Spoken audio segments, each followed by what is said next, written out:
અમદાવાદમાં બે નવા ફ્લાયઓવર બ્રિજ માટે સીએમની મંજૂરી છે। 185 કરોડની ફાળવણીની સીએમએ સૈદ્ધાંતિક મંજૂરી આપી દીધી છે।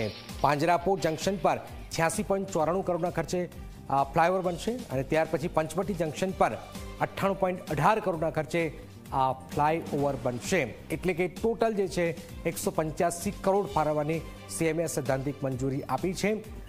ટ્રાફિકની રાહત મળશે। પાંજરાપોળ જંકશન અને પંચવટી જંકશન પર આ બ્રિજ બનશે, ઓવરબ્રિજ બનશે। અમદાવાદમાં બે નવા ફ્લાયઓવર બ્રિજ માટે સીએમની આ મંજૂરી।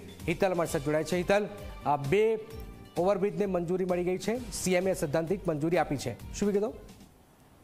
જી ચોક્કસ એવું કહી શકાય કે રાજ્યના મુખ્યમંત્રી દ્વારા અમદાવાદના ટ્રાફિકને ધ્યાનમાં રાખીને આ મહત્વના બે ફ્લાયઓવરની સૈદ્ધાંતિક મંજૂરી આપી છે, જેના કારણે સ્વાભાવિક છે કે જે પ્રકારનો અમદાવાદમાં ટ્રાફિક વધી રહ્યો છે અને તેનું નિરાકરણ લાવી શકાય એટલા જ માટે આ મંજૂરી આપવામાં આવી છે। સ્માર્ટ સિટી અંતર્ગત પણ જોવા જઈએ તો ફ્લાયઓવરો હવે સુરતની જેમ અમદાવાદમાં પણ વધારે ને વધારે બને એ દિશામાં સરકાર ધ્યાન આપી રહી છે। એટલે એવું ચોક્કસ કહી શકાય કે 185 કરોડના રૂપિયાની ફાળવણી હાલના તબક્કે કરવામાં આવી છે અને સ્વર્ણિમ જયંતિ મુખ્યમંત્રી શહેરી વિકાસ યોજના અંતર્ગત આ બંને ફ્લાયઓવરોને મંજૂરી આપવામાં આવી છે। 652 મીટર નો ફ્લાયઓવર ઓવરબ્રિજ પાંજરાપોળ જંકશન ઉપર અંદાજે 81 કરોડથી વધુના ખર્ચે નિર્માણ થશે અને એ જ પ્રકારે બીજો અન્ય ફ્લાયઓવર છે એ પણ 68 કરોડથી વધુના ખર્ચ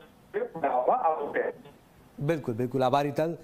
તો 185 કરોડના ખર્ચે બે ઓવરબ્રિજ અમદાવાદમાં બનશે। ટ્રાફિકની જે સમસ્યા છે એનાથી મુક્તિ મળશે। પાંજરાપોળ જંકશન પર આ ઓવરબ્રિજ બનશે।